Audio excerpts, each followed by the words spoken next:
Hello guys, this is your friend Shinobinexus 3.0 and we are back with a new fanfic. What if Naruto travel back in time to save Uzumaki clan Part 1? Old man sat on a small log in the middle of a forest deep within the region of Fire Country. He had a long beard that was so long it touched the ground. His head was bald with a small amount of white hair going down the back of his head and a X-shaped scar on the front of his forehead.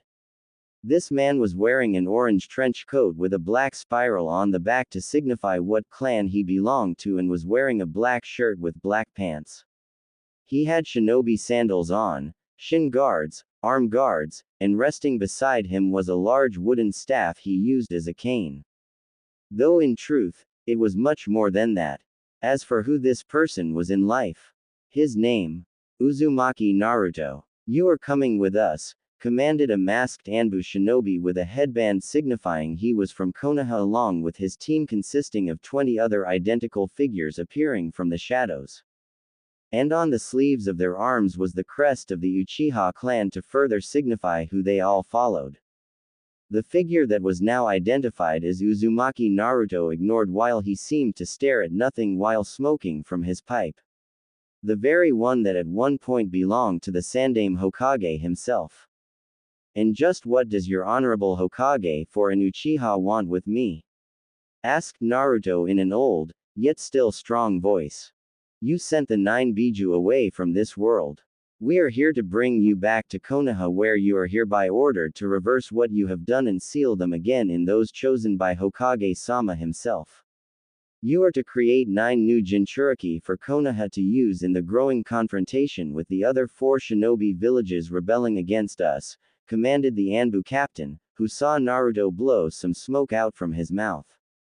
My answer, like the last time a team came to see me, is still the same. No, replied Naruto firmly while the team of Anbu suddenly drew their weapons. We have been authorized to use force to bring you back. Hokage-sama doesn't need you to cooperate.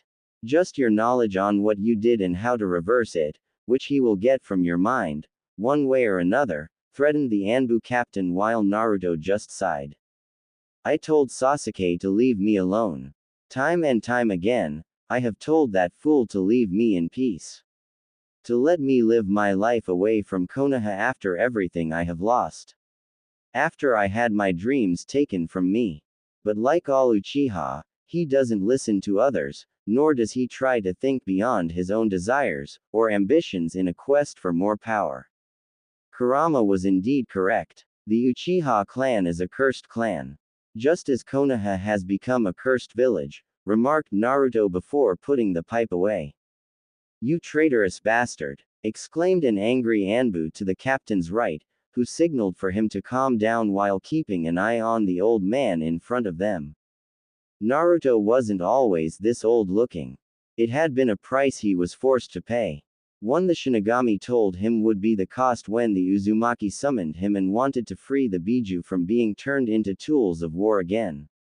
It had happened shortly after the 4th Shinobi War had ended and peace happened throughout the lands and all was well, at least at first.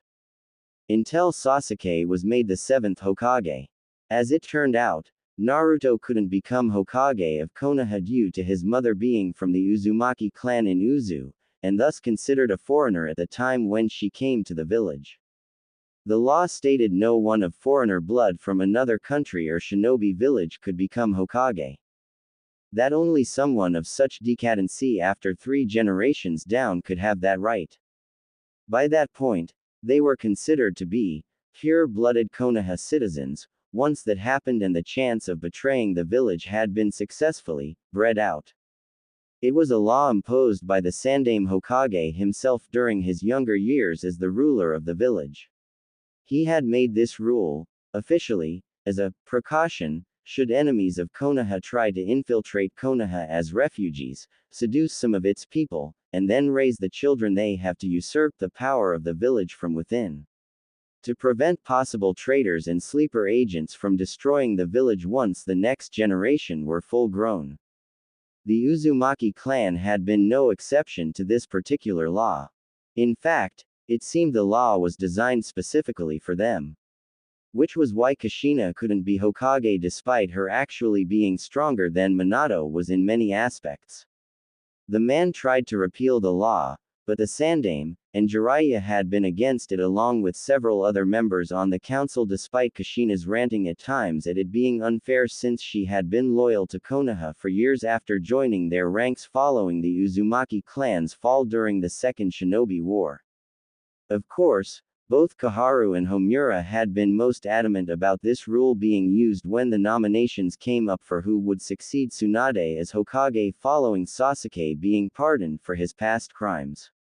The two old bats went on and on about how Naruto couldn't be trusted to handle the many responsibilities surrounding the duties of being Hokage.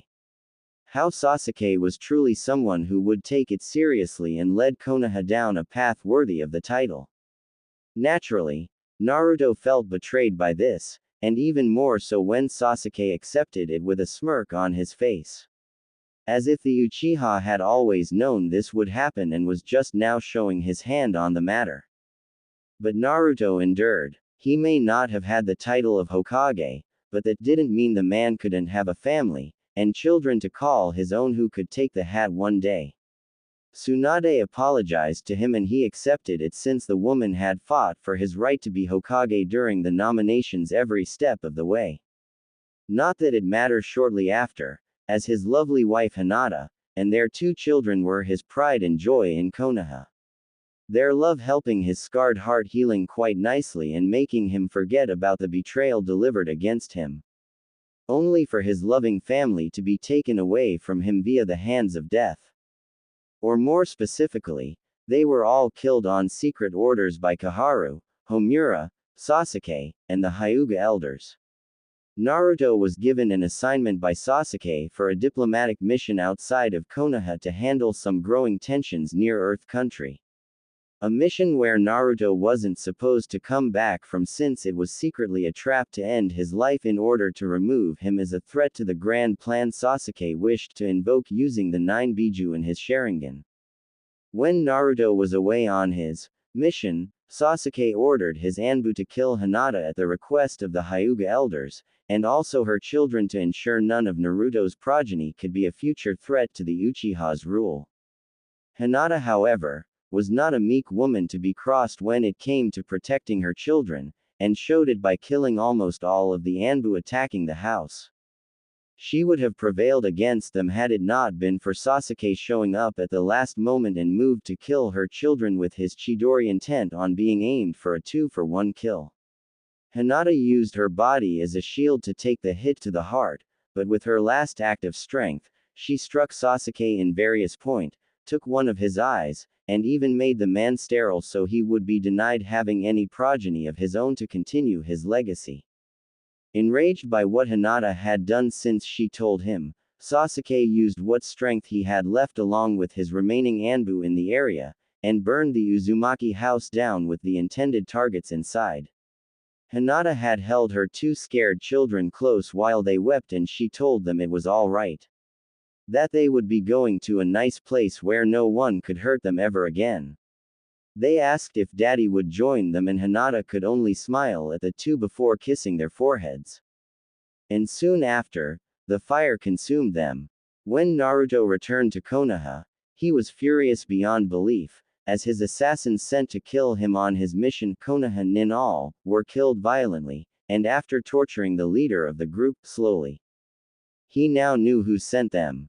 When he got back home, the blonde knew something was amiss, and found his house burned to the ground with the smoke still rising from the remains.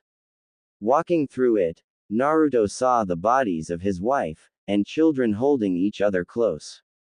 At first, Naruto didn't understand how this could happen, but a burned message, written in charred blood, Hinata's blood, burned into the wood of the floor, and told him all he needed to know about who caused this. Uchiha Sasuke. Naruto wasted no time kicking down the door of the Hokage's office. He saw that Sasuke, the Hyuga elders, Homura, and Koharu were shocked to see Naruto not only alive, but relatively unharmed. Stained in blood, yes, but it wasn't his blood. Many of the ninja in the tower tried to stop him from heading to Sasuke's office, but they were either killed, or were badly injured by him. Before they could do or say anything, Naruto unleashed his fury on them, and the Anbu in the room. Homura and Kaharu were the first to die. They were old and weak, so they were of no consequence, same with the Hyuga elders being in the same boat, and too old to move to defend themselves. But Sasuke was a different matter and deserved to suffer greatly at his hands. The Uchiha was weakened from what Hinata had done to him, and Naruto was not going to give Sasuke a chance to win their fight. Said fight spilled into the streets below, where Naruto proceeded to beat the living hell out of Sasuke, calling him a traitor, coward, backstabber, a power-hungry bastard, and the murderer of his family. Despite everything, Sasuke smirked when Naruto called him the last part, and the Uchiha called his former friend a fool for showing mercy in asking the daimyos to pardon him. How he had taken everything from Naruto, and now the loser could truly understand him in a way no one else could. How the darkness would now consume Naruto like it was always meant to, and the Uchiha would finally succeed in breaking the will of an Uzumaki. Naruto, however, was not one to break like Sasuke thought.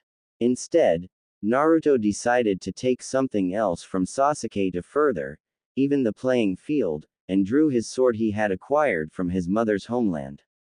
Before Sasuke could do or say anything, Naruto took his remaining eye, and his bandaged arm meant to replace his real one during the Fourth Shinobi War. You're nothing to me now, Sasuke.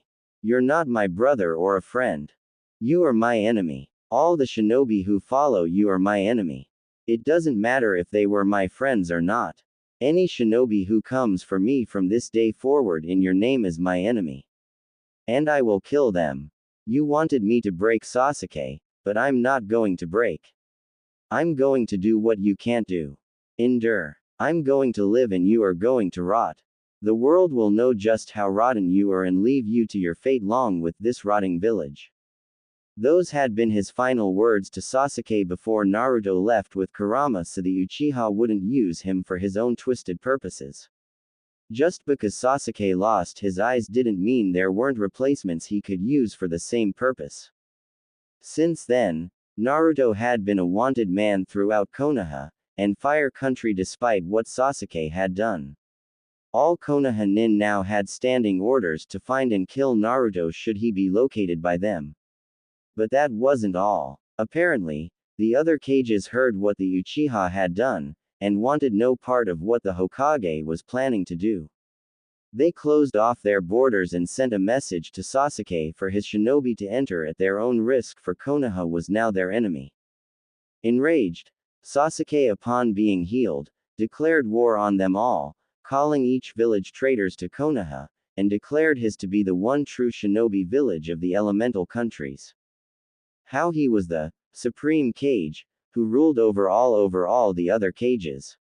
He even went so far as to declare that all shinobi villages and their Kages should and would swear loyalty to him or be destroyed by his power. That they would bend the knee or he would break their backs before ending their lives along with the lives of their progeny. Hence the beginning of the Fifth Shinobi War, or as the people of Konoha called it, the Rebellion of the Four Kages. Naruto stayed out of it for the most part. He needed time to mourn the loss of his wife and children. That all changed when the few remaining loyal spies from his network had gained were able to inform him of Sasuke's plan to win the war. To gather all of the 9 Biju via the use of his replacement Sharingan eyes. To force them into submission with the power of his dojutsu and unleash enslaved Biju on the four Kages and their allied forces. Naturally, Naruto could not let this stand. The Biju had earned the right to live and be free from being sealed by humans. From being used by power-hungry humans for their wars. From being seen only as tools, slaves, or weapons to be used for personal gain in conquering the world.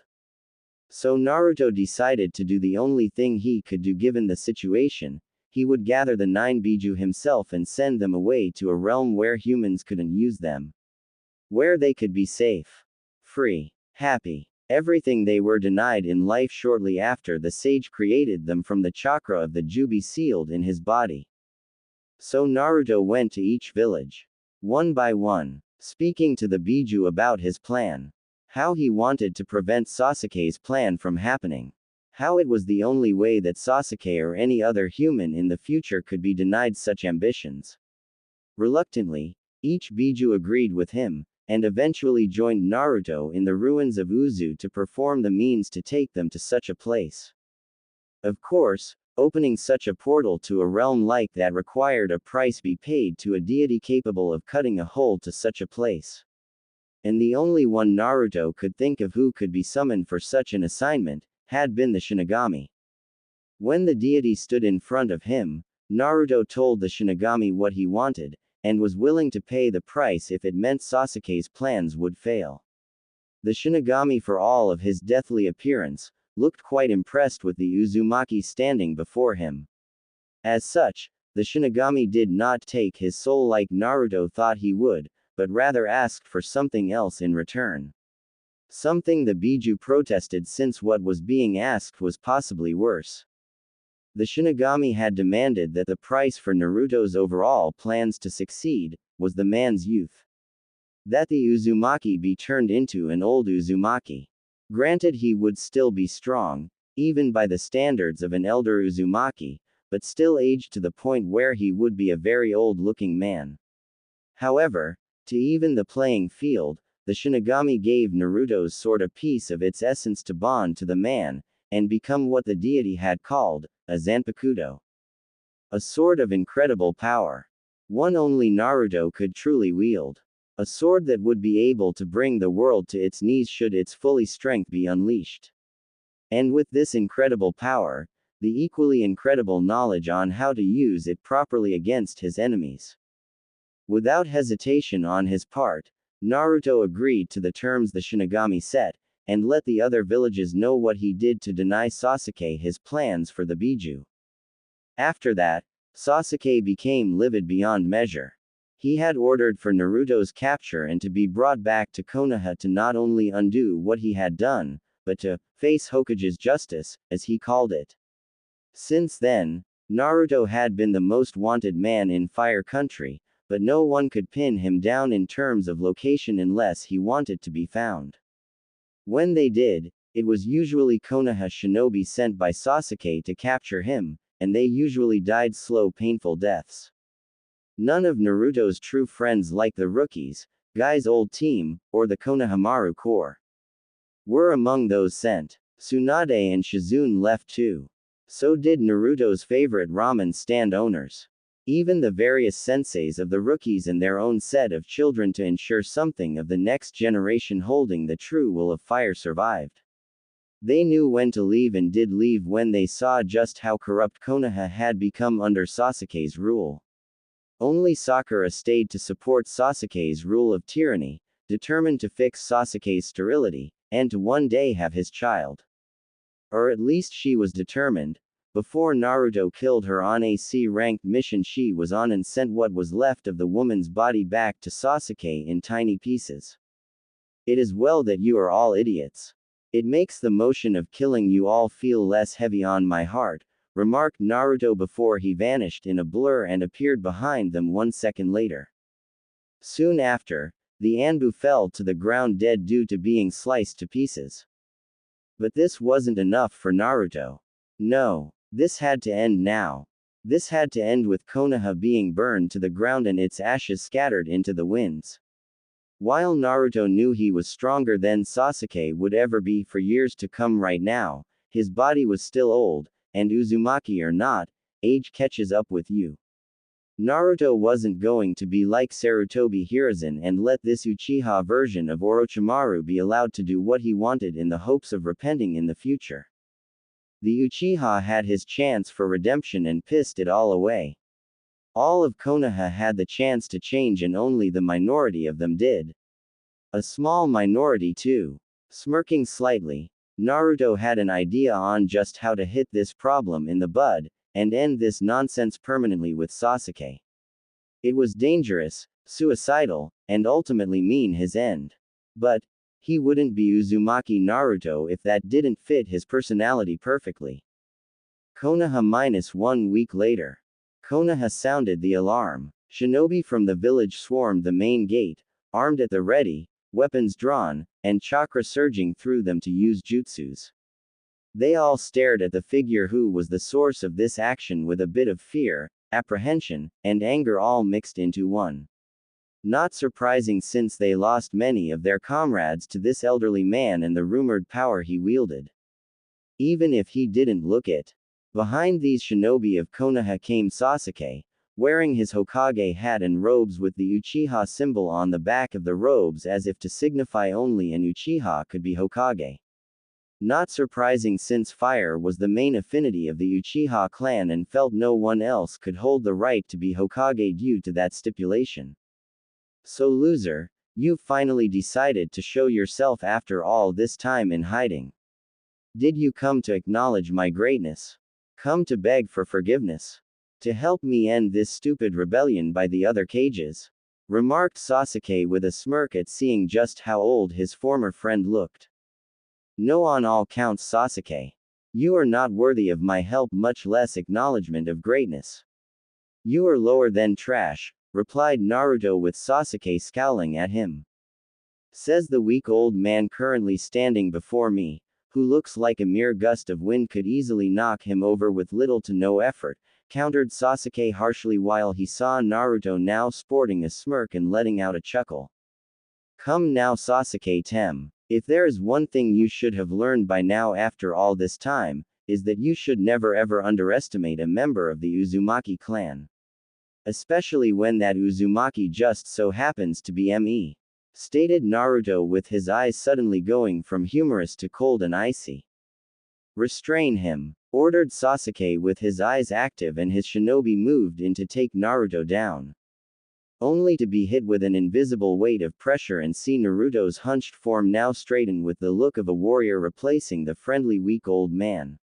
Removing his coat, Naruto revealed his body was not one of a weak frail old man like he made others here believe, but a hardened warrior of battle, and with the scars to prove it. His eyes were one of fury, fire, and conviction that Sasuke had never seen before until now in Naruto. Fools. You follow a false cage. Sasuke believes himself better than everyone around him and all should fall at his feet as if he were a god. In truth, he would see you all burn in order to escape my wrath, but I will not allow it. This village has become corrupt. The will of fire has become one of darkness and hatred. It must be burned out and cleansed from this world, said Naruto before his crude-looking walking stick turned into a sword and he grabbed the hilt. Damn you, loser. I don't know what you are about to do, but I won't allow it to happen. You hear me? You are going to die here. This world is mine. Its people are mine. My vision of the world as I see it is law. Yelled Sasuke in defiance while wishing he could move his body to stop Naruto. Wrong. Your vision of the world is about to be destroyed. Reduce all creation into ash, Ryujin Jaka. Exclaimed Naruto before a seemingly unstoppable wave of fire exploded from his being and consumed all who stood in its path. Namely his enemies. None survived the onslaught. All of Konoha was consumed in the fire, the intense blade of it all destroying everything, and everyone in the village. Some tried to run, but they did not get very far, and the buildings themselves easily fell apart from the intensity of the blaze. And Naruto was just getting started. Calling forth all his power, he made the fire spin violently in a circle over the whole village before it split into four, and dived down into the earth below. Only to rise up in four different corners of and shot up toward the heavens with the desire to leave nothing of the village being evident in his actions. This place was going to burn and everything around it for miles. Not even the Hokage monument would be spared. Not that it was much of a monument anymore. Sasuke had taken the other Hokage heads down and replaced them all with one giant head of himself to further enforce his greatness. To show everyone that he was the greatest Hokage that Konoha would ever had or needed in its lifetime. Naruto saw it as an insult and eyesore. Do not worry, Hinata. My children. I'm coming home, thought Naruto before closing his eyes and brought all his strength down on the village to cause a massive explosion. Deidara the Mad Bomber of Iowa would have praised him as a god if he were alive to see the end result of Naruto's actions. As for Naruto, he embraced his oblivion without fear. Why should he? His enemies were no more. The war that Sasuke started was now at an end. Peace would return to the world once more. The remaining 4 Kages would endure in ruling their villages without him and hopefully wouldn't try to kill each other anytime soon. And even then, it was no longer his concern.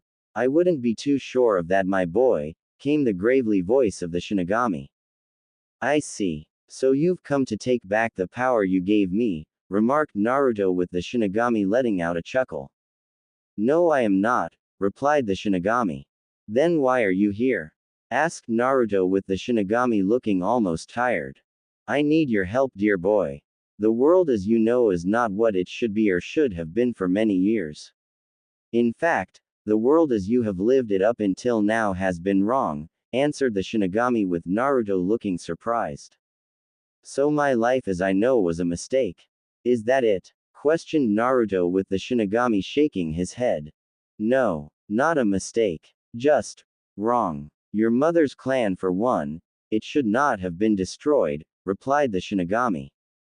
And yet it was. By 4 of the 5 shinobi villages no less, remarked Naruto with the Shinigami shaking its head.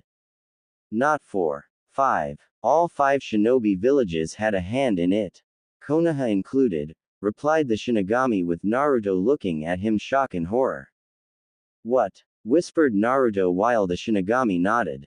After Sarutobi Hiruzen became the Hokage, he feared for the future of Konoha. He knew the Uzumaki clan was growing in strength. In power. It would only be a matter of time before the clan allied with Konoha would become its own entity.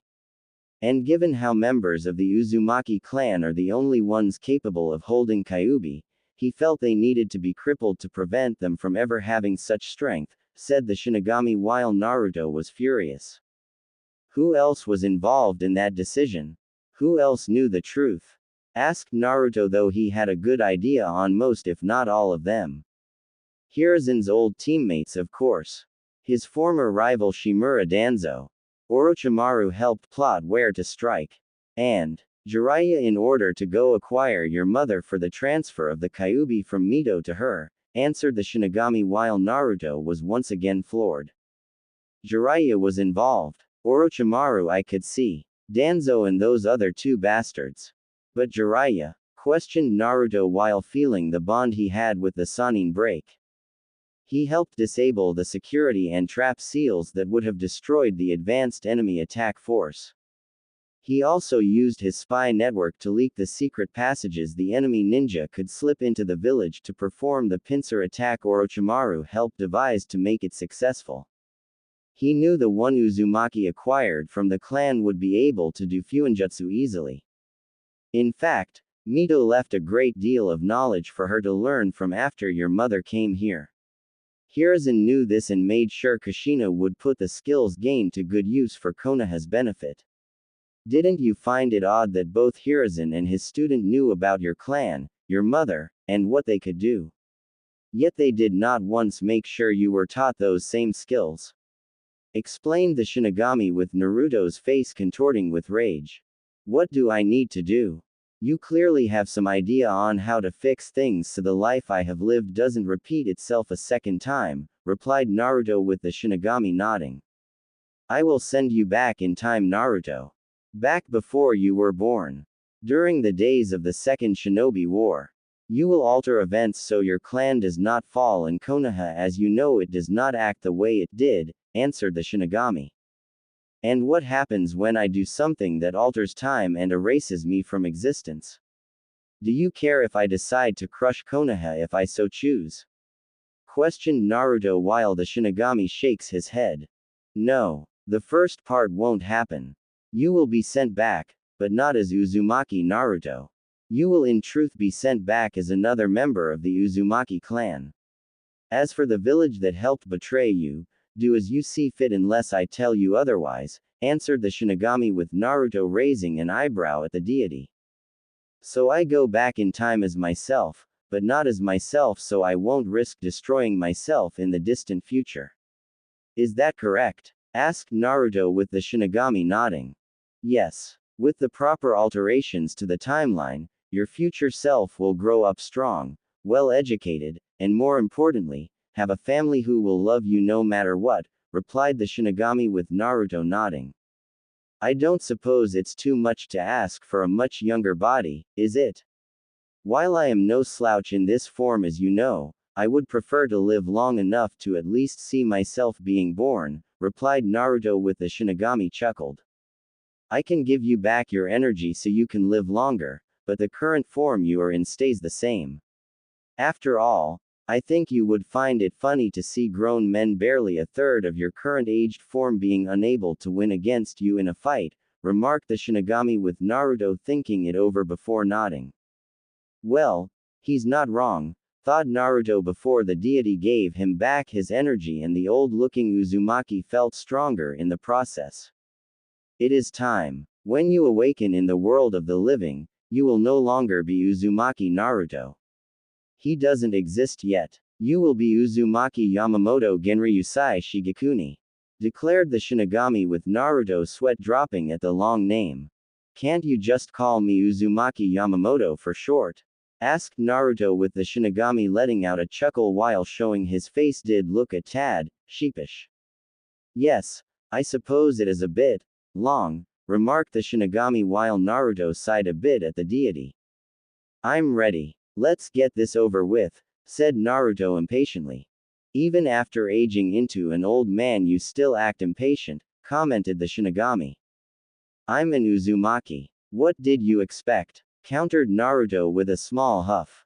Indeed, said the Shinigami before he opened the necessary portal for old Uzumaki to enter. It was time to change the history of the world as he knew, and for the better. Was an interesting experience for him to see his mother's homeland at the height of its power during the Second Shinobi War. He saw his Uzumaki kin walking around, being happy, healthy, full of life, and all around feeling good. A far cry from what would one day befall them and Uzu without his intervention in the months to come. The Second Shinobi War was escalating, Iwa was on the march, and Kumo was beside them in that regard. Suna and Kiri were also showing signs of choosing targets, but the time-traveled Uzumaki knew they would all converge on Uzu at the last possible moment. The elderly man suspected Jiraiya and his Kami-damned spy network had a hand in that if the revelation by the Shinigami on what the Sannin did in selling out the Uzumaki clan during this point in time is any indication. All of the misfortunate that befell the Uzumaki clan had shortly happened when Sarutobi Hiruzen became the Sandaime Hokage. That moment in time was actually several years ago, and shortly following his reign there were clear signs of tension between Uzu and Konoha. Not surprising. We did want Mito here for the resealing of Kurama into a new host and they wouldn't allow it. Stating, security risk, this. Seal weakening, that. Bah, if they were truly so concerned about such things, they would have let us take her right out of Konoha in secret, and misdirecting the other villages with Ero Sennin's spy network. Instead, they had demanded we send one of our clan to Konoha for the resealing. The only reason I even allowed this to happen was so my mother would be holding Kurama and she would one day meet my father, thought one Uzumaki Yamamoto, who was also at one point in life from the future, and been called Uzumaki Naruto.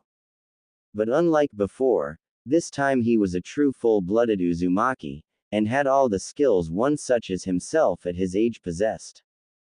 As it turned out, there had actually been an Uzumaki clan member by the name of Uzumaki Yamamoto, insert super long name here, and was presumed dead for years sometime between the First and Second Shinobi War.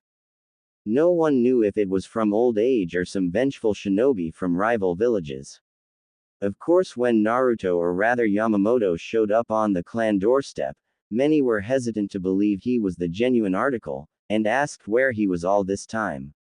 The proclaimed Yamamoto easily explained how he had gone into isolation in order to go on a spiritual journey of enlightenment. The fact he didn't get in touch with them during this was due to him losing track of time, and the old Uzumaki humbly apologized for it. Much to the heavy sweat dropping and face-planted reactions of his kin when he said, "I got lost on the road of spiritual life. My bad," before giving a hearty Uzumaki chuckle. Following that particular moment, Uzumaki Yamamoto was now part of the clan once more, and was considered a key advisor to the Uzumaki clan head.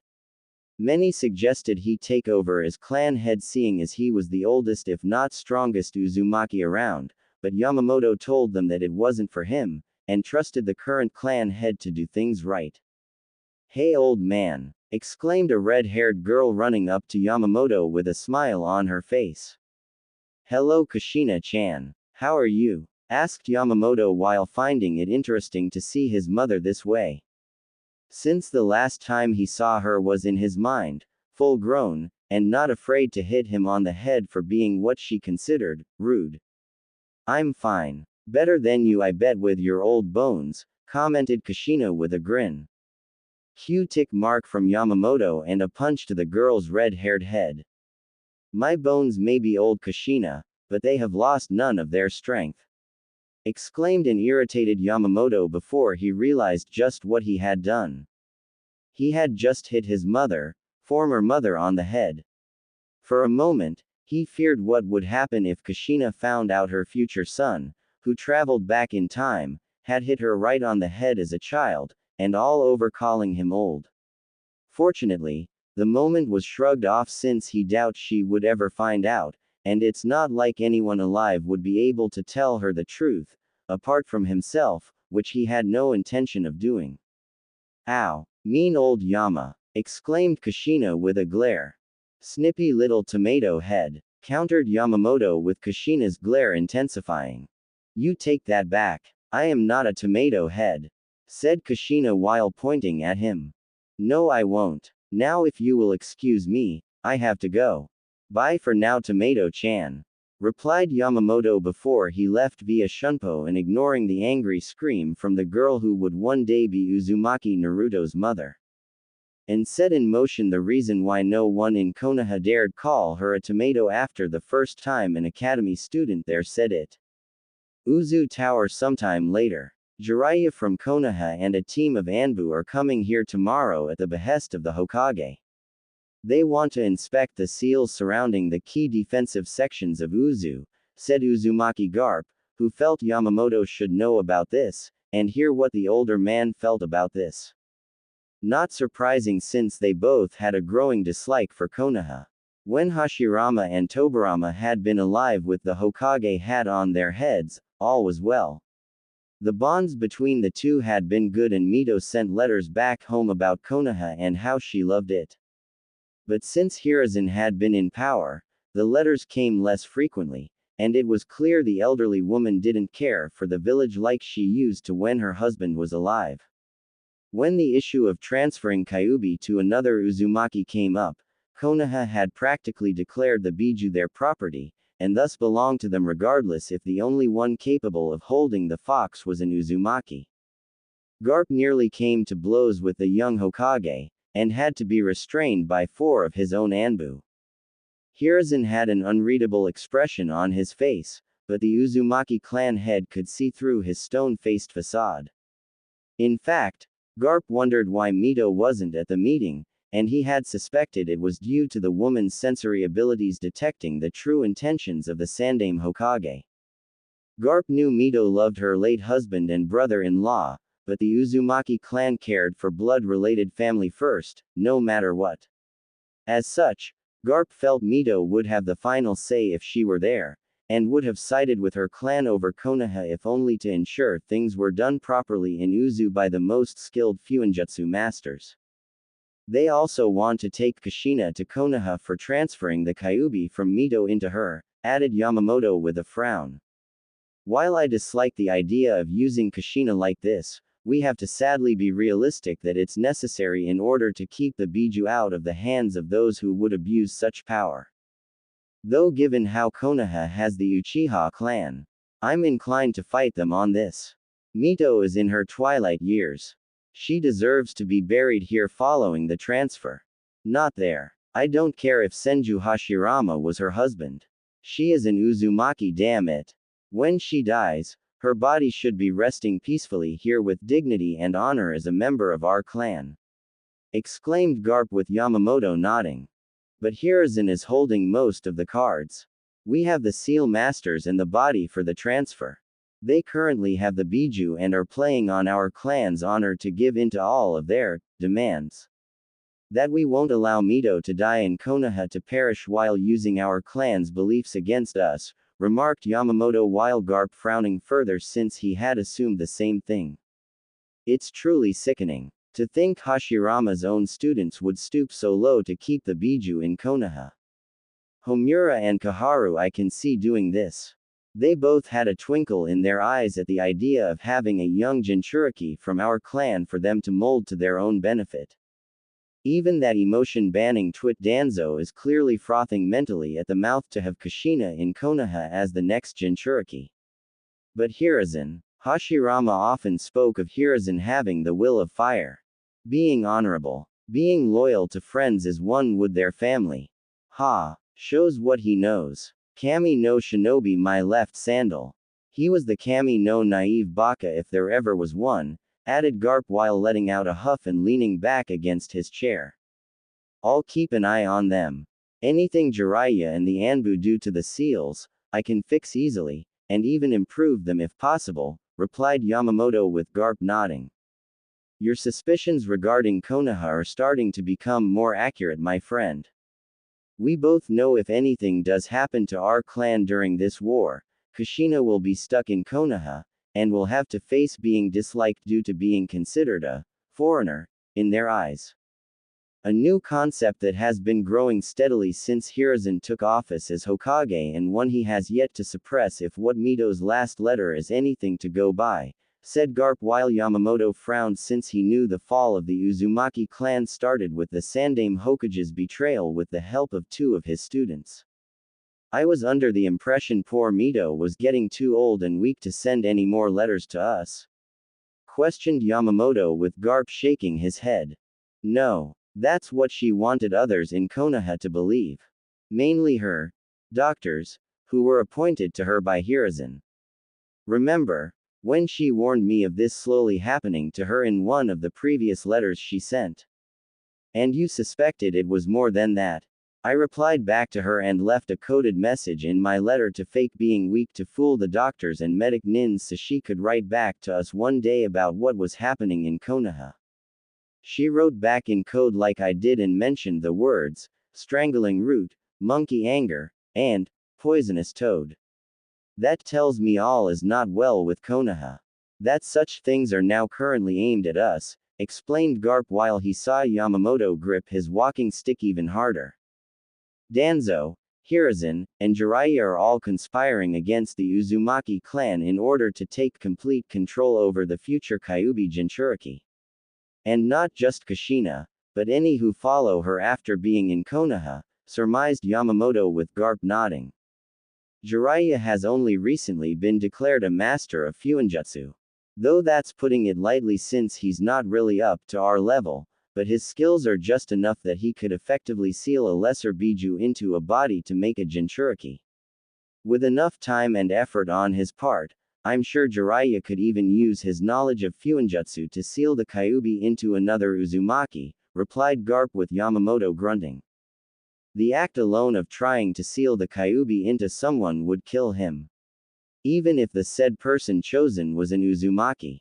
The man does not strike me as someone who would give his life for such a cause. He strikes me as someone who would train the one who will and mooch off of said student's memory. All to make women swoon and to get them into his bed, said Yamamoto while knowing Jiraiya did that during his 3-year training trip, to get the women to remotely consider having with him. Mito also warned me about the snake's slowly growing cruel mentality, as she called it, and to be just as cautious around the friends of the idiot monkey, before I do something stupid, added Garp while Yamamoto was reminded of Orochimaru and Hiruzen's two teammates. He was looking forward to killing them all again. And indeed we shall. But first, We need to deal with the poisonous toad and his little escort entering our homeland. Once that is resolved and Kushina is the new Jinchuriki of Kyuubi, she should be allowed to come back home to be here with us to give her seal a proper inspection from time to time. Something we should strongly insist upon to Jiraiya when he is here to let him know Kushina will always be one of us first and foremost. No matter what Hiruzen or Konoha says on the matter regarding her being a Jinchuriki. The very name we label those who are makes my stomach turn, stated Yamamoto with Garp nodding. Agreed on all counts, my friend, replied Garp with Yamamoto nodding and leaving the room. He had work to do. Uzu the next day. Jiraiya knew his presence, much less the Anbu with him weren't going to be welcome in Uzu, but this was just ridiculous. The man came through the secret passage by an armed escort of 10 Uzu Anbu and got the distinct impression that these guys would kill him along with his team if not for the orders given by the Uzumaki clan head. Tensions had been building for some time, so Jiraiya could almost understand the need for such security, but the man also felt it was insulting that Uzu would even act this way, and toward him of all people. A student of the Sandaime Hokage himself. Of course, if the Uzumaki clan ever realized what one of the main and real reasons they were here today, one could say the people of Uzu were not in the wrong. The thing was, Hiruzen had given the order to secure Kushina, and at the same time make sure she was among the few Uzumaki left among the clan in the future after the war was over. Jiraiya didn't question his sensei and Hokage on the issue. If anything, he agreed with the man since Uzu was getting well known, and very powerful in their own right. It wouldn't be long before they were actually acknowledged as their own shinobi village. Minor village, mind you, for right now, given it was all clan members in it, but in the future. Who really knows? They might become a 6th major shinobi village. No one wanted that. 6 was one number too many in Hiruzen's mind when it came to major villages. 5 village was the cut-off point, and the Uzumaki clan had no business adding themselves or even trying to add themselves into the mix. It was time for Konoha to cut its losses. They had Kyuubi, but needed a new vessel. The Uzumaki clan had the new vessel and the sealing ability to ensure the Biju was placed in the new vessel safely. The problem at hand was the Uzumaki clan would ensure the seal was designed to hold the Biju, but not unleash its power. Hiruzen frowned upon that last part, and so did Jiraiya. The other villages weren't doing that, so why should they? It was one of the reasons Jiraiya was here. To not only secure Kushina, but see some of their work on Fuinjutsu so he could devise a way to alter the seal placed on Kushina in the future to unleash the Kyuubi's power on Iwa or Kumo. He knew the Uzumaki clan would frown at this, since if they learned of his intentions toward what they considered to be the abuse of Fuinjutsu. Fortunately, for Konoha and Jiraiya anyway, they wouldn't have to deal with such moral annoyances anymore from the Uzumaki clan shortly after they left here with their prize. Garp-sama, your welcoming party is not what it once was, exclaimed Jiraiya happily to Garp in his usual, laid and carefree type manner. Normally, you would be right. But we are at war, Jiraiya. One cannot be too careful in these dark times, said Garp, since he would have been more welcoming of Jiraiya if not for the things he felt were off about the man being here. True. Very true. I know we are being a pain in the being here, so I will make my visit short and to the point so we can get out of your red slightly graying hair, replied Jiraiya casually, like he wasn't insulted. Yes. You are here for one of my kin to bring to Konoha for the transfer of Kyuubi. I still say you should have brought Mito here for this instead of Kushina coming with you to Konoha, said Garp angrily while Jiraiya shrugged. Too risky. My spy network told me a lot of shinobi activity from the other villages are being made throughout the different countries right now. Mito was Hashirama's wife and is still a prime target. Age notwithstanding, replied Jiraiya while Garp's eyes narrowed. She is an Uzumaki and we protect our own. Besides, Mito may be aged, but I suspect she could still whip your butt in a fight. Not to mention you got here safely enough with your own Anbu without trouble. Why would it be any different if Mito was here with you now?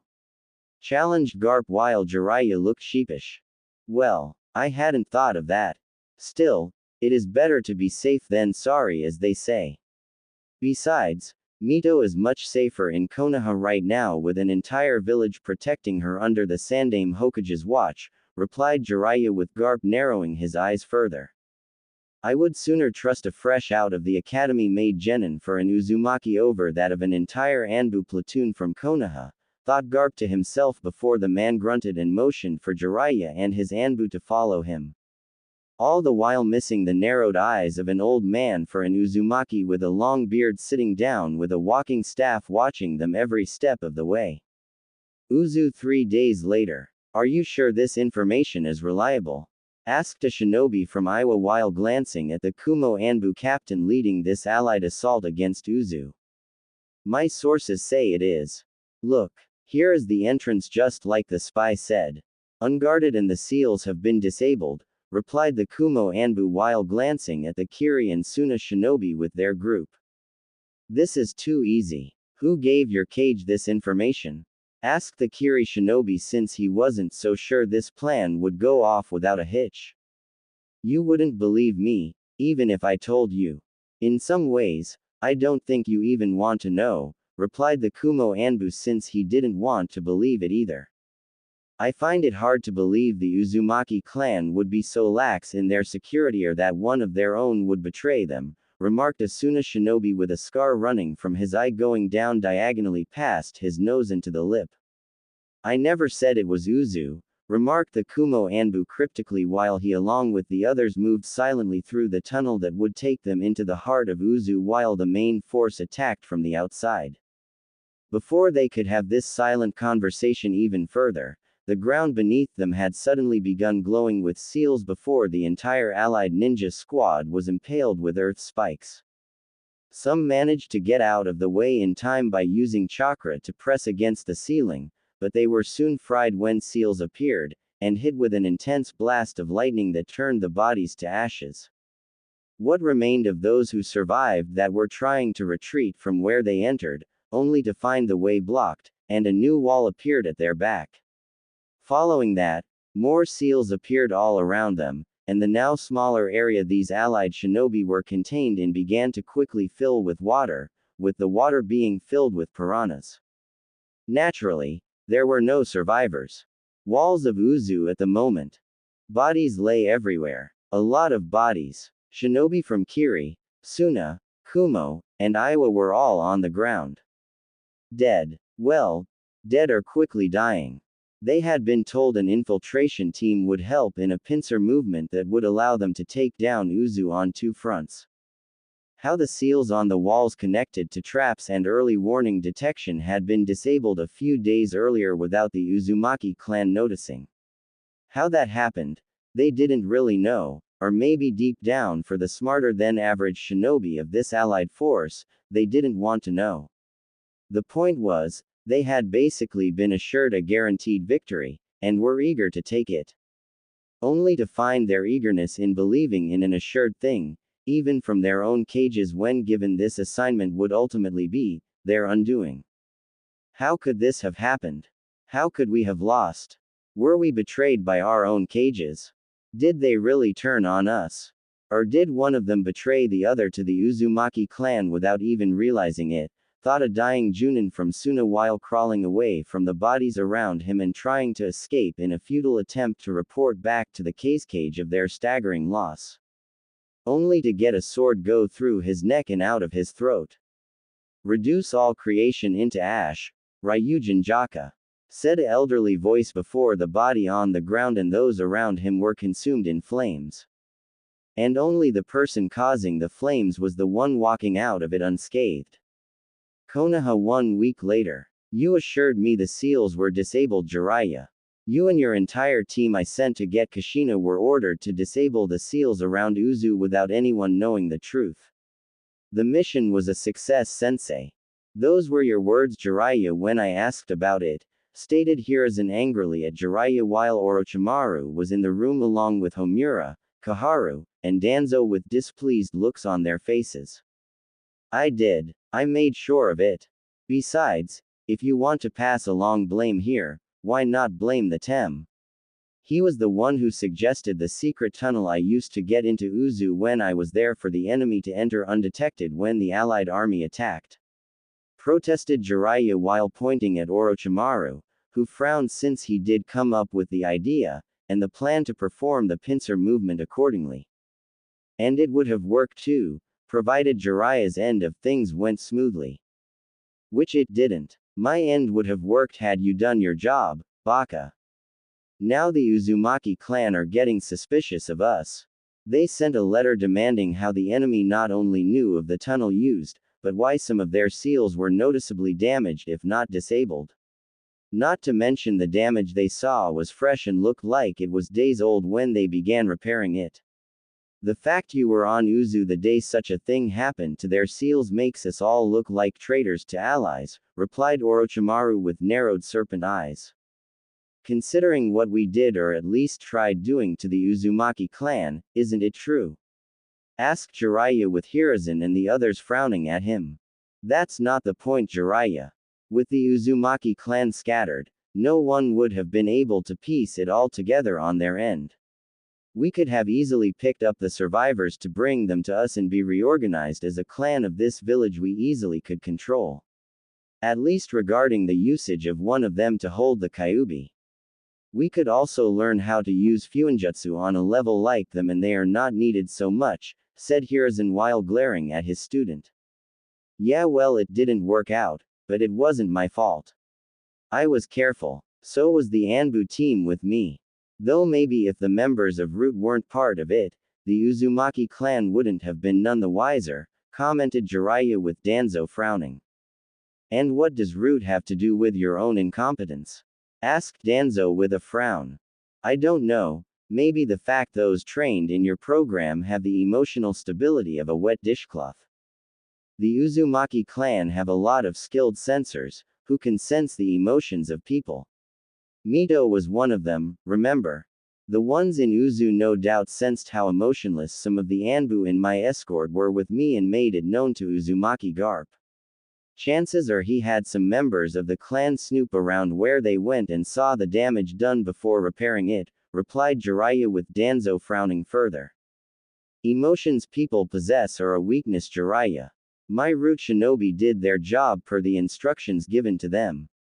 I highly doubt they are the reasons for your failure, countered Danzo with Jiraiya frowning at him. One day you are going to die an old man. Old and alone, remarked Jiraiya with Danzo not even twitching at the supposed insult. Considering how you live or intend to live in the future, Jiraiya, I expect to outlive you, countered Danzo with Jiraiya smirking. Fine by me. The world by that point would probably suck anyway, Jiraiya shot back. Enough. Both of you. We need to figure out how to stop this from making us look like we betrayed our own allies. Thoughts? Questioned Hiruzen while the room went into silence once more for a time.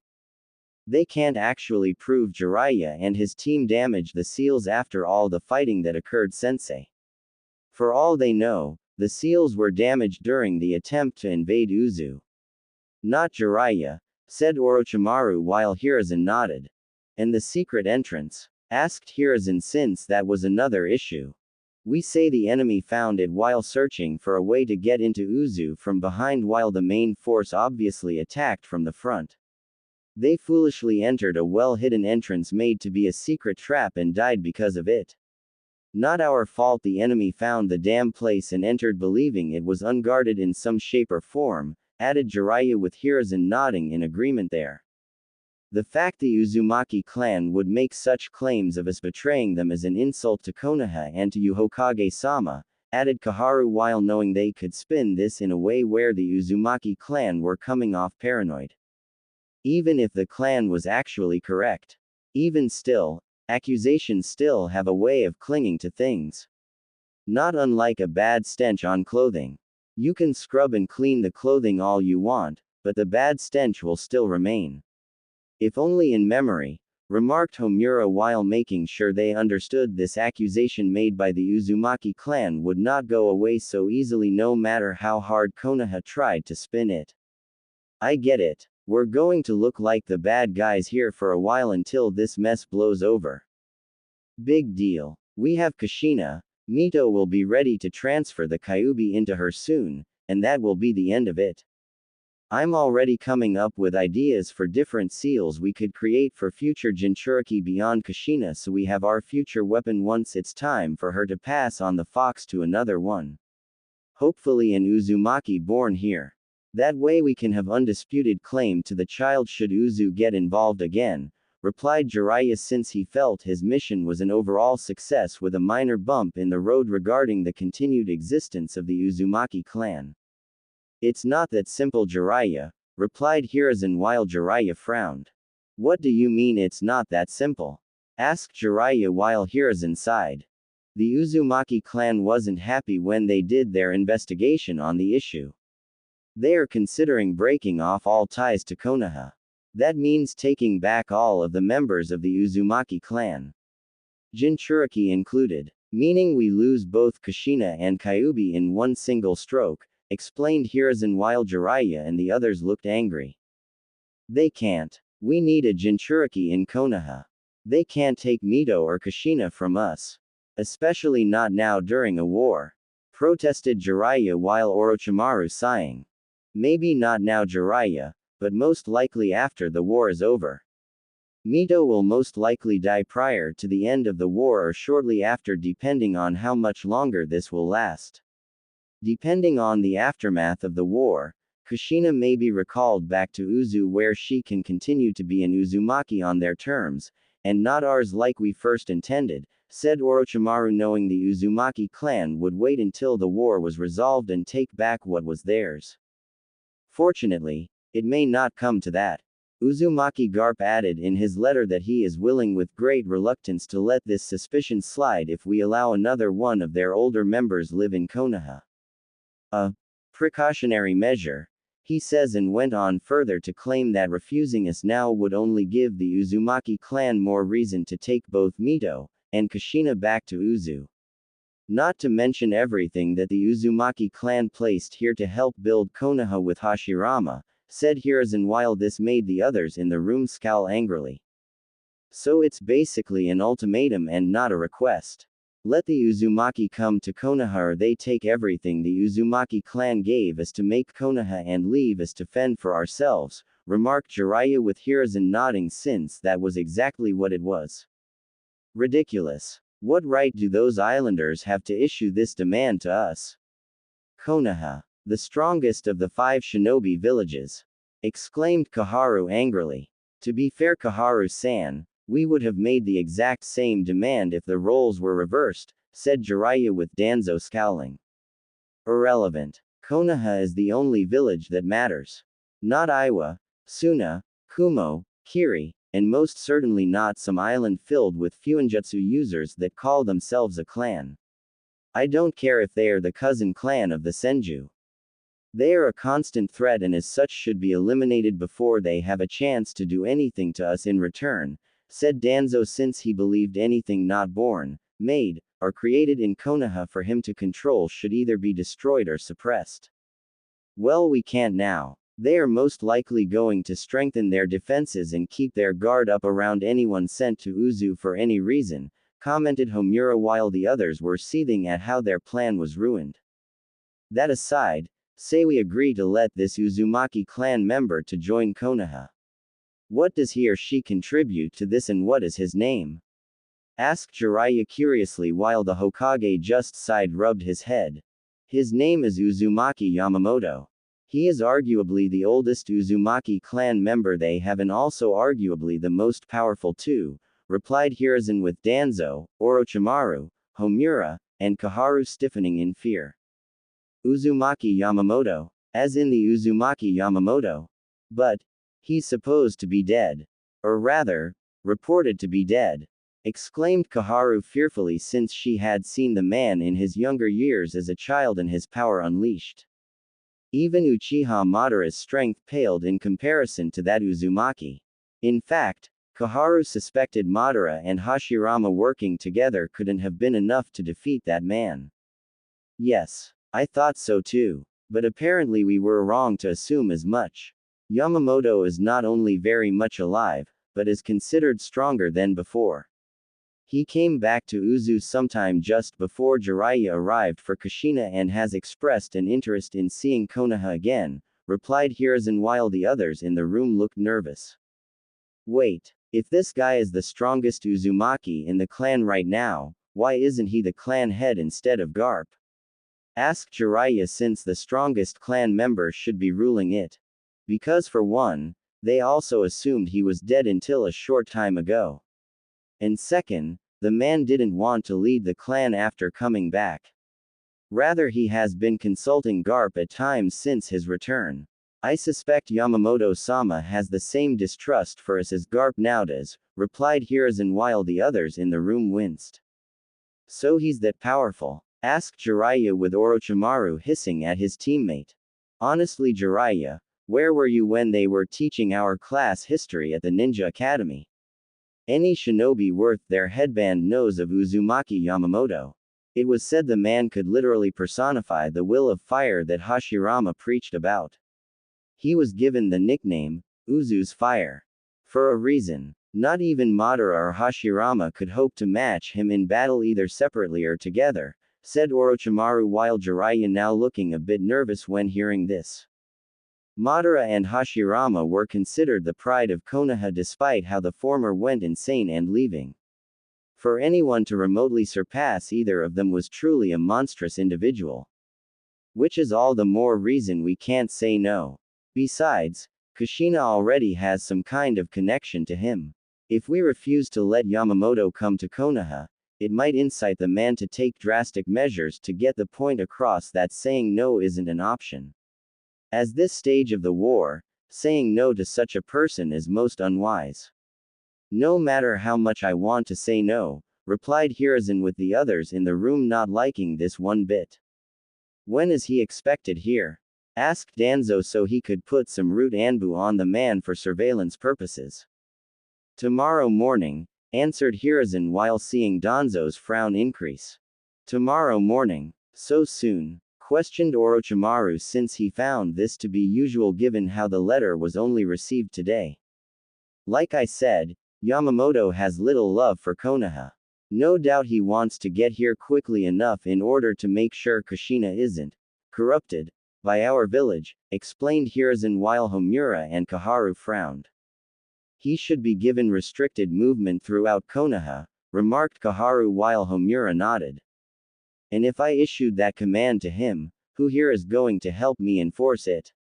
Will you Koharu? What about you Homura? Danzo, Orochimaru, are you interested in enforcing such a command and making Yamamoto see things our way through the use of force?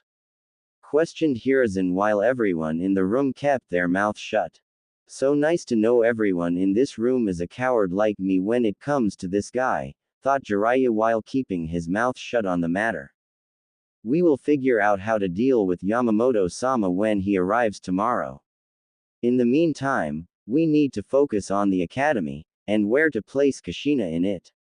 Tsunade is currently with her right now and unknowingly helping us get the girl on our side like I originally hoped, said Hiruzen with Jiraiya running a hand against his chin.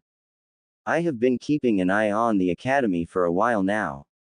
I think we should put her in the class with those of her age group. There are quite a few clan heirs in one of them if I am recalling this year's starting class correctly, right? Put Kushina in the same class with them. Offered Jiraiya with Homura and Koharu looking at him like he just said that all Jinchuriki should be loved if not respected for their burdens. What? With the clan heirs? With Kushina? Questioned Homura since he felt such a thing shouldn't happen simply because the girl was going to be Konoha's future Jinchuriki and weapon. Why not? We need Kushina to like Konoha in order to stay here in the future, right? Not to mention she is from a clan. Maybe not a clan heir, but still from an important clan in connection to the Senju. Plus, we need her to interact with the kids her age so she wants to actually stay in Konoha because of them when they are all grow up. She enrolls in the academy, makes friends with those in the class, and grows up as a ninja of Konoha while we keep her status as a Jinchuriki under wraps. At least for the moment anyway. When the time is right, we let it slip out, or create a scenario where she unleashes a good chunk of the Biju's chakra despite the seal used to contain it. Even if Mito does give Kushina a similar seal to her own, I can always alter it in the future to change the purpose of the seal while under the pretenses of inspect and future research. By the time the village tries to isolate Kushina due to her status as a Jinchuriki, we make it seem like we care, and she will want to keep what few friends she has left here no matter what. Explained Jiraiya with Hiruzen nodding at the idea. There is just one problem regarding the altering of the seal Jiraiya. Yamamoto-sama is a master Fuinjutsu user. What makes you think he will even let you get within 3 feet of Kushina to inspect her seal? Much less alter it to your specifications? Questioned Danzo while Jiraiya just shrugged. Easy. Time. Sensei said it himself. He's an old man. Sure, Yamamoto is strong for his age, but he won't live forever. Chances are he'll die sometime within the next 5 years of old age.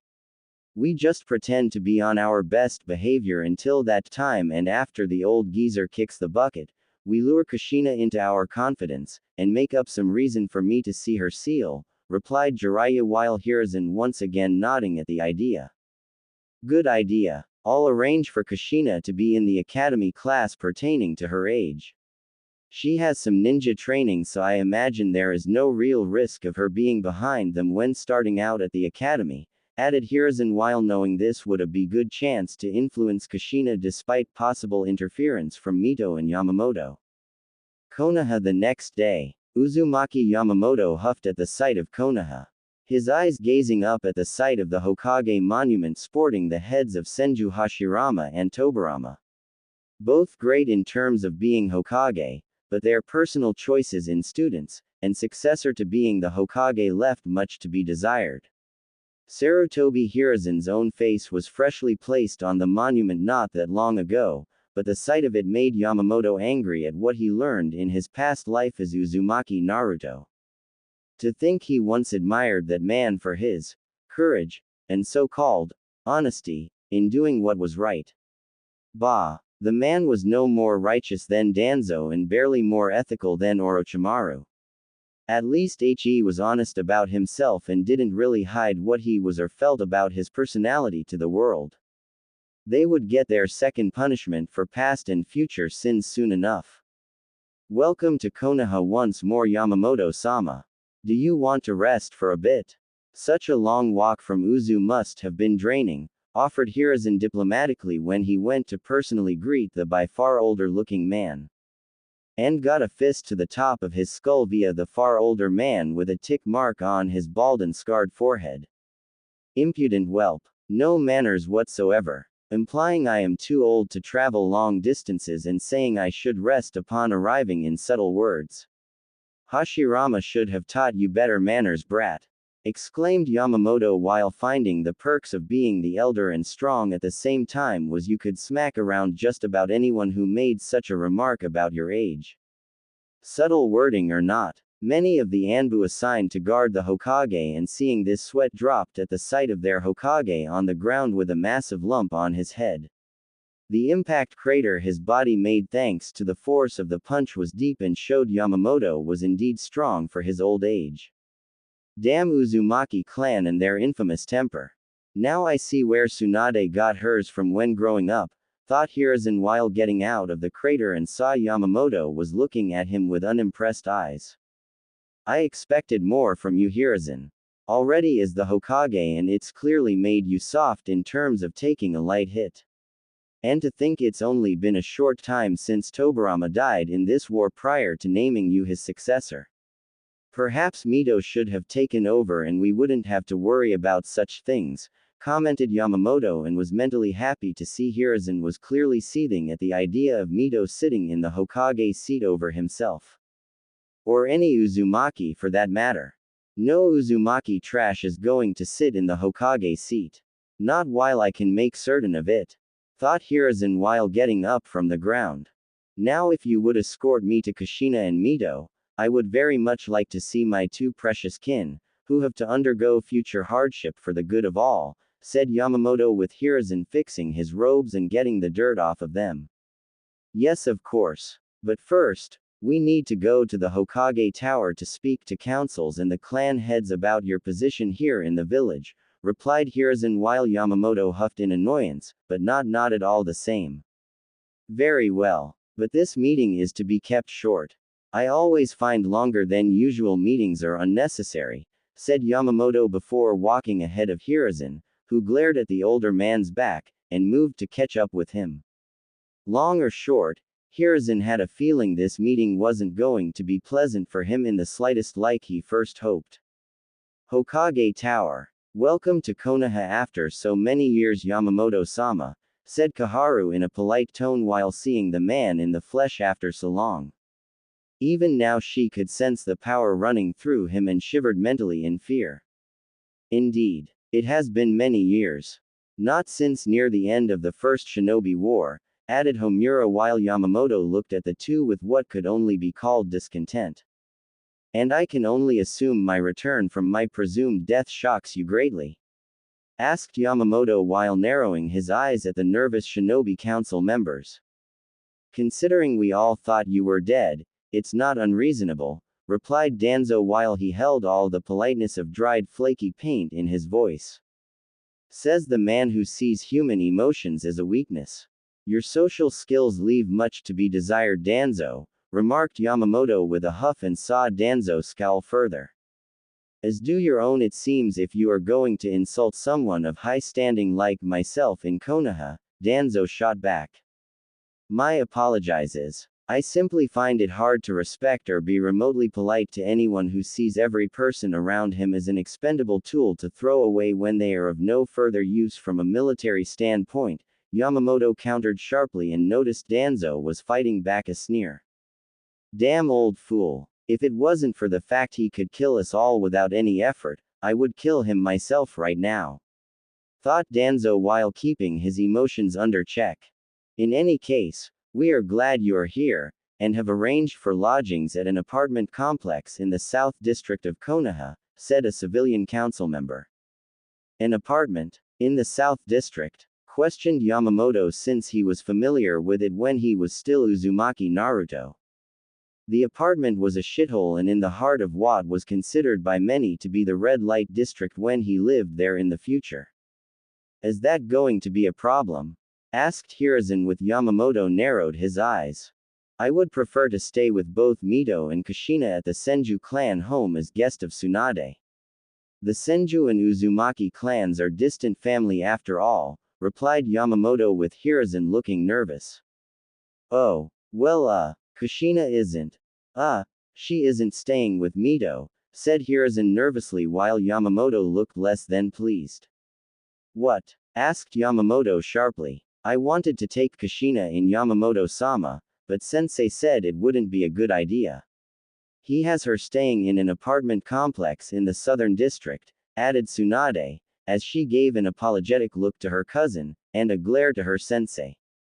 What? Yelled Yamamoto angrily with his spiritual pressure covering the room, the entire tower, and well over half Konoha in a single instant. This power. I can't breathe. Thought Hiruzen while grabbing onto the table in front of him and looking up at Yamamoto's angry eyes. You foolish and disrespectful whelp for a monkey. You dare put the future of my clan, which helped build this village, but is also the cousin clan of the Senju in a lowly apartment complex. In the South District, we both know that area is at best a slum and at worst is the unofficial red light district of this village. You have no right to put Kushina in that area when there is a cousin like Tsunade ready to take her in the second she enters here. Even more so when Mito lives there as well and can help Kushina cope with the change in being in a different village. Exclaimed Yamamoto with his anger clear as day. Their actions toward Kushina now was basically a prototype trial run on how to control her that they eventually perfected in terms of using on her son after she died. Please, Yamamoto-sama, this can be Corrected. Pleaded Hiruzen before he felt even more pressure and heard several things in the room break because of it. You're damn right this will be correct. Kushina is moving into the Senju clan home to be with Mito and Tsunade. She will learn all there is to know about the Uzumaki clan while here when training to be a ninja of Konoha. Not only that, but should the Uzumaki clan need her back in Uzu, I will not allow anyone to impede her from going for any reason, and will kill anyone who tries. Stated Yamamoto while giving Hiruzen a challenge me at your own risk look. You can't. It's treason. Protested Homura before his heart nearly stopped at the sight of Yamamoto's eyes focusing on him. Silence your tongue. This is not up for discussion, negotiation, or compromise between us. This is going to happen or I will kill everyone in this room sans Tsunade and let your children rule your clans and positions here in your place. Hopefully they will do a better job than the rest of you idiots. Exclaimed Yamamoto with many now fearing the wrath of this old yet still terrifying man before the pressure they felt left them. The only one in the room who was the least affected by it was Tsunade, but that was because Yamamoto wasn't focusing it on her. That won't be necessary Yamamoto-sama. Kushina is more than welcome in the Senju clan home, wheezed Hiruzen while Yamamoto nodded slightly. Good. Now if there is nothing else, I am going to see my kin, replied Yamamoto before he left the room and Tsunade getting up to follow him out. Such power. I've never felt anything like it. He is indeed just as strong if not stronger as the old tales my father told me, remarked Hyuga Hibachi, who was the father of both Hyuga Hiyashi and Hyuga Hazashi of the Hyuga clan. Indeed, it is most unwise to anger such a man capable of such strength, added Aburame Shina, who was the father of Aburame Shibi, and would be the grandfather of Aburame Shino in the future. That is not a man. It's a monster, exclaimed a civilian council member with a hysterical look in his eyes. A monster we have clearly provoked to the point where he is willing to kill us if we do not concede to his demands. Demands which are logically not unreasonable, said Shina calmly despite everything. The Uzumaki clan have always been one to flaunt their strength when they don't get their way. They should be wiped out from this world. We would have all been better off without them, stated the Uchiha clan head, who was Uchiha Fugaku's father.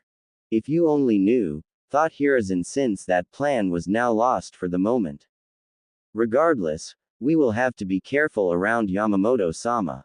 The last thing we need to do is provoke him into doing something violent, offered the Nara clan head, who was Nara Shikaku's father. The last thing he or anyone else wanted to do was see Konoha being put in a troublesome situation or the angry path of Yamamoto or the Uzumaki clan in general. With Yamamoto, it's no wonder Kushina was blinded with love for Konoha. They practically force-fed her no alternative, thought Yamamoto while putting all the events so far through his mind. Giving Kushina nothing but the bare essentials to live in Konoha. Only seeing Mito on occasion and was basically the only member of the Uzumaki clan left after those in Uzu scattered. When Mito died, Kushina would be all alone with the exception being Tsunade herself, but the Senju could only do so much for her, and Yamamoto suspected Hiruzen had a hand in that. Claiming some form of favoritism among clans that couldn't be shown even if they were related in some manner. By leaving Kushina practically all alone within Konoha, Hiruzen was making sure that all of her friends and comrades were all for the village. Getting her to form bonds with people who were loyal to Konoha and get her to be loyal to the only place she believed was a good place to live. No doubt Hiruzen manipulated the events along with Danzo, Homura, and Kaharu to make the girl rely on Konoha on a subconscious level.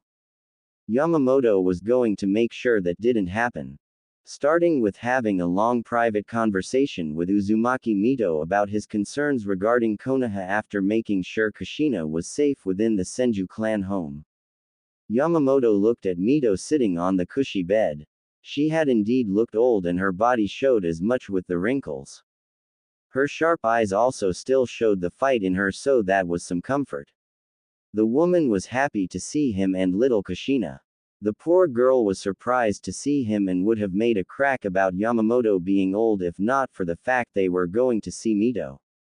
In fact, Kushina was happy they were, since she didn't understand why she couldn't stay with Mito from the start. Not that it mattered anymore, since Yamamoto had taken care of the particular issue with the Hokage. "You are looking well, all things considered," remarked Yamamoto with Mito smiling at him.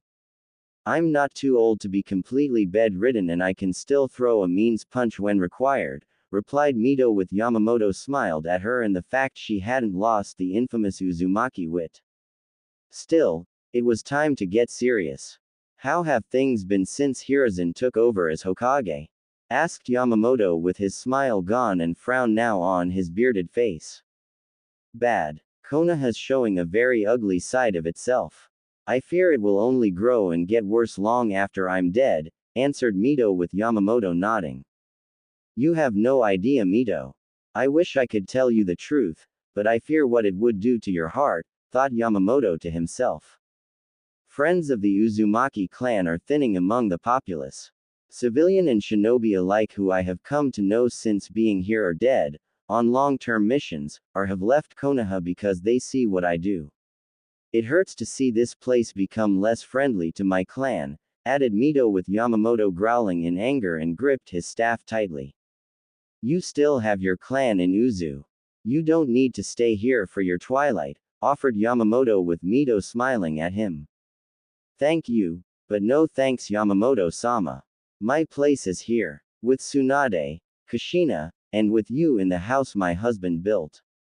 The village we helped build," replied Mito, as she smiled slightly at the memory of Hashirama, and his constant devotion to her.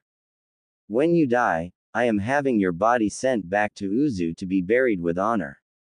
"You deserve that much," said Yamamoto with Mito looking slightly sad at hearing that. "Not with my husband," remarked Mito with her tone matching her face. "Under any other circumstances, I would agree that you should be buried here beside him, Mito. But in these dark times threatening our clan, I dare not think what would happen to your remains if left here with those with questionable ethics," replied Yamamoto with Mito flinching since she had an idea of who he was talking about. "You know something. Something you're afraid to tell me. That you don't want Kushina or even Tsunade to hear just yet," deduced Mito with Yamamoto nodding. "Do you want to hear it?" asked Yamamoto with Mito slowly nodding. "I need to know," answered Mito with Yamamoto sighing. "Konoha tried to betray our clan not that long ago following taking Kushina here. We were attacked by enemy shinobi from the other 4 villages allied together against us.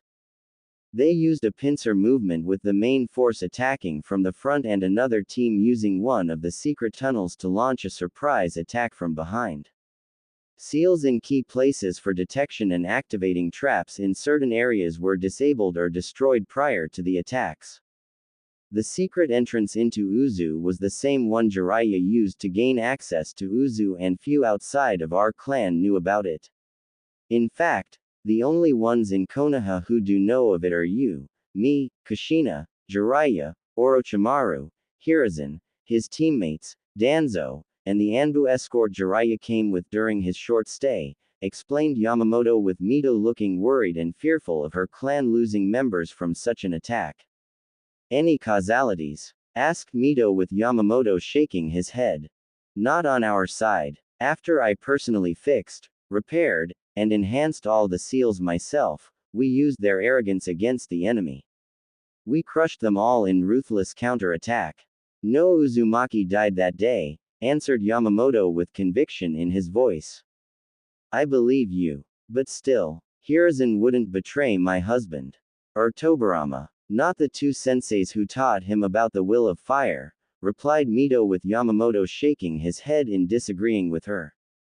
"Even fire can be corrupted if the desire for power at any cost is strong enough. Hiruzen wants one thing and one thing only from our clan, and not in a direct sense." "You know what I speak of," replied Yamamoto with Mito nodding. "Kyuubi. He wants the Biju sealed inside of me, said Mito, since she knew the strongest of all the Biju was something Konoha coveted greatly. And he planned to discreetly control Kushina not long after you died. Tsunade would be kept away from her and he could manipulate things where she sees Konoha as her second home. Without the Uzumaki clan to come back to, she would have had no say in terms of leaving here, and even less when the Kyuubi is sealed inside of her once fully transferred over from you, said Yamamoto, with Mito letting out a painful sigh. What does this mean for Konoha? For us? For the Uzumaki clan? Asked Mito, with Yamamoto looking at her now with gentle eyes.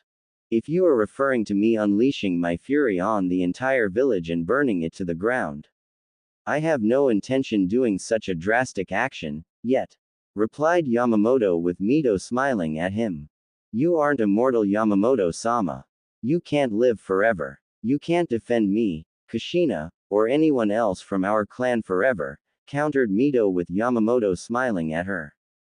That may be true, but it doesn't mean I can't remove the various entities in Konoha that are a threat to our clan while I'm still alive, Yamamoto shot back, with Mito looking at him with knowing eyes. Many would consider your words treasonous against Konoha from what you are secretly implying, said Mito, with Yamamoto's eyes narrowing. Considering the betrayal done by Konoha toward our clan, it's more than justified. Turnabout is fair play, replied Yamamoto, since he knew it was only fair he counter Konoha's actions with his own. I don't want Konoha destroyed. I don't want my husband's village to be lost forever due to our desire for revenge, whispered Mito, with Yamamoto nodding to her request. The spirit of Konoha will remain intact. It's those who would corrupt Hashirama's beliefs for their own crude ends that will die, said Yamamoto, with Mito smiling at him again. You are not what you seem, Yamamoto-sama. I sensed as much from you when you let loose your power. There is a piece of the Shinigami inside of you, remarked Mito, while she had sensed as much from him with her sensory abilities. And what does that tell you about me? Asked Yamamoto, while keeping his eyes on her. That you are indeed Uzumaki Yamamoto and yet not Yamamoto at the same time. I have studied our connection to the deity well enough to know he did something to bring you back to this world, surmised Mito, with Yamamoto slowly nodding in admission. Do you want to know the truth? The entire truth? Asked Yamamoto, with Mito thinking it over in her mind. Tell me everything slowly and carefully. If I cut you off, it is because what you were about to tell me is something even I shouldn't know, or shouldn't be spoken for others to possibly hear, answered Mito, with Yamamoto nodding. And slowly, he told her about a boy named Uzumaki Naruto. Told her of his horrible life in Konoha and how on the night he was born, his father was forced to turn him into the Kyuubi Jinchuriki that caused such a horrible life. How the boy struggled for everything he had, knowing nothing of his heritage, taught only the basics, and had crappy academy instructors who sabotaged him at every turn. Mito of course listened intently, cutting him off from certain points in the story since they didn't happen yet, and were outside of Konoha anyway. No point in knowing such things now before they happened when there was nothing they could do. Yamamoto went on to tell her how the boy was the only Uzumaki in Konoha and yet the history books of that time had no information about them. How the history of the clan was ultimately removed due to the clan being considered wiped out and therefore a pointless thing to learn by the higher up within Konoha. Yamamoto cut through most of his other life and cut to the chase about how Uzumaki Naruto eventually became strong, defeated his enemies, and had to deal with one final betrayal by Konoha in denying his right to be the Hokage due to a law the Sandaime Hokage had in place sometime during his first term as the village leader. And said law providing an opening to give it to the traitorous Uchiha, who had used his authority to take away anything else Naruto loved in life. How the boy used his power to save the Biju from being made into weapons of war and crush the corrupted Konoha the Uchiha had turned it into when he took the hat. Mito didn't like that part, but considering what this Uchiha had done, and making the other 4 villages ally together against them, even she knew Konoha of that time was beyond saving. and the Shinigami approached me to fix things so the same events wouldn't repeat twice this time around. Namely, our clan being destroyed along with several other moments in time that need to be fixed. Uzu was just the main one and went on from there, finished Yamamoto with Mito closing her eyes and trying to take this all into her mind. I see. So not only were we betrayed by Konoha, but they went so far as to remove our very existence from the history books. As if we never existed, whispered Mito while Yamamoto nodded. One of the reasons I was sent back. I had to prevent such a moment from happening. It was considered the main catalyst to the events that followed. I intend to use my time in this world to fix other moments in time. Sadly, I have to wait until these events are about to happen before I can even intervene, added Yamamoto with Mito nodding. I understand. Do what needs to be done, Yamamoto-sama. The future of our clan and ultimately the world itself is in your hands, said Mito calmly while Yamamoto smirked at her. It wouldn't be the first time. I just need to live long enough to ensure my successor of sorts is born to continue on my work after I'm gone, replied Yamamoto before leaving the room.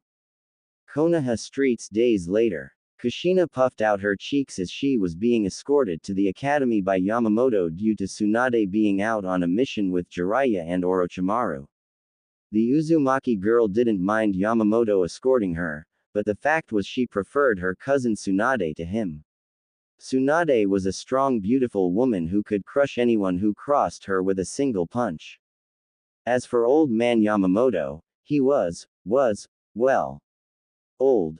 Why do you have to walk with me to the academy, old man Yama? Asked Kushina with Yamamoto sighing at her childish nature.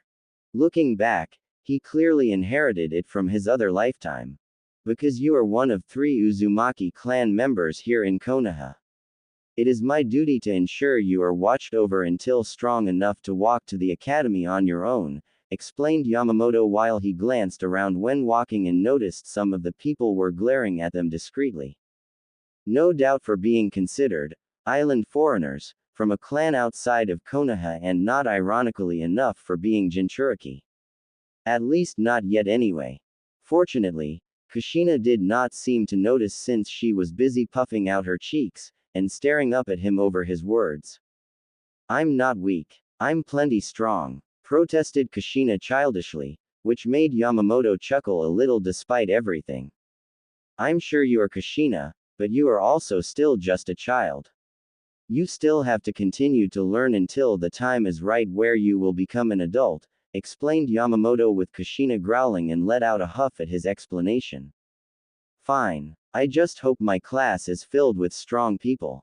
That way, when I beat them all up, I'll be considered the strongest in my class. Declared Kushina passionately with fire in her eyes. I'm sure you will do just that, Kushina. Just be sure not to ostracize yourself when in the classroom.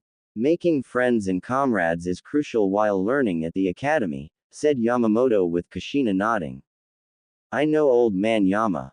But it won't be the same as back home, replied Kushina sadly with Yamamoto letting out another chuckle. Do not worry, Kushina. We can visit Uzu in the future when time permits. I have already spoken Mito and Tsunade about that.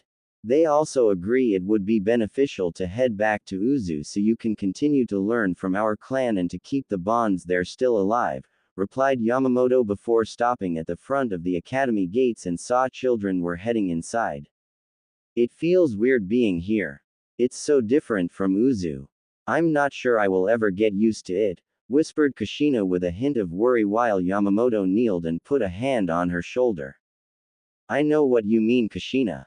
Believe me when I say I do understand. You have left one home for another. You are unsure and afraid of this sudden change. It's natural. Just do not forget your heritage and where you come from. Do not forget your clan and the knowledge that we love you dearly. Mito, Garp, myself, and even Tsunade, since she has our blood running through her veins. We are family. The Uzumaki clan is your family now and forever. You are our pride and joy. This is your time to show everyone why that is the case, said Yamamoto with Kushina crying a little and hugged him for his kind and caring words. Words she needed to hear.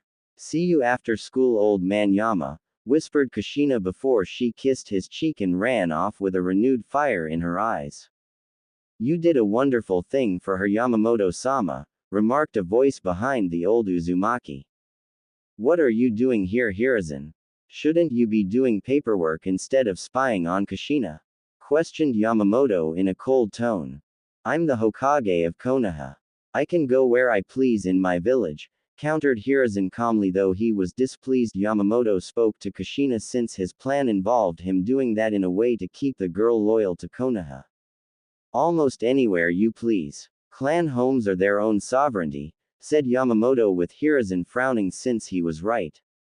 Only to a point. If the clan's actions are deemed a threat to the life of the village overall, I can intervene when needed, and make decisions which benefits everyone as a whole, replied Hiruzen while Yamamoto frowned. If that were true, the Hyuga clan wouldn't be a divided home, countered Yamamoto and sensed Hiruzen's flinch. That's a separate issue, replied Hiruzen while Yamamoto scoffed. And how is it a separate issue?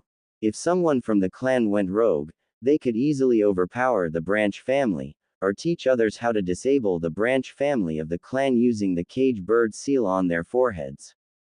Don't bother denying it. You know what I am speaking about is true, said Yamamoto with Hiruzen frowning since he did know and didn't like others telling him what to do. The Hyuga clan is loyal to Konoha. None of their members would dare betray it for any reason, countered Hiruzen while Yamamoto turned to look at him with cold eyes. So long as the Hokage doesn't try to remove the cage bird seal and propose a new one be made that everyone in the clan can wear with pride over that of shame, Yamamoto shot back. Be careful what you say, Yamamoto-sama. You will make more enemies here in Konoha than you can put down, warned Hiruzen while Yamamoto seemed completely unafraid by the hidden threat. My enemies are those who would seek the destruction or enslavement of the Uzumaki clan, replied Yamamoto before he began walking away from Hiruzen while giving the Sandaime Hokage a knowing, you are one of my enemies, look. He knows. Somehow he knows, thought Hiruzen with a hint of worry while watching the older man walk away from him. Are the preparations on your end made, Hiruzen? Asked Danzo, who appeared beside his rival currently deep in thought. Yes. I spoke to Jiraiya an hour ago. His spy network is ready to release the information to our enemies regarding the mission. It can't be traced back to us, answered Hiruzen after a second to remember what Danzo was referring to about the one mission he was interested in. Good. I have seen to it that Orochimaru will be in the village during that time for our given timetable. Provided our intended target is in place and all things are still kept on schedule, said Danzo in a cold tone.